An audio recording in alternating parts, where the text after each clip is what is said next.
जय माँ दशमती माता की जय। आज आम गाँ कटापाली अधिष्ठात्री देवी माँ दशमती प्रसिद्ध छतर जात्रा होउछि। आम गाँ पश्चिम दिगरे थिबा माँ दशमती मंदिर महाआडंबर यही यात्रार शुभारंभ हो गाँर पूर्व दिगरे थिबा माँ दशमती पुराणा पीठ प्राय 2 किलोमीटर हो से पर्यंत जाए। यही शोभा यात्रा हजार हजार लोक सामिल हो जाती। दुलदुली बाजा माँ को यात्रा को आहरी शोभामय करिथाए। पुराणा पीठ रे राति सारा चंडीपाठ हुए।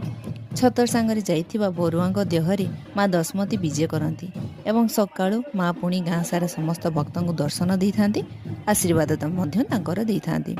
आम ग्रामर माँ होउछन्ती प्रत्यक्ष देवी। तो सांग माने चलतु देखिबा आम गाँर देवी माँ को दर्शन करवा। आपण माने भी कमेंट लिखिदेवे जय माँ दशमती बोलिकी आ लाइक करेंगे, समस्त सहित शेयर करेंगे।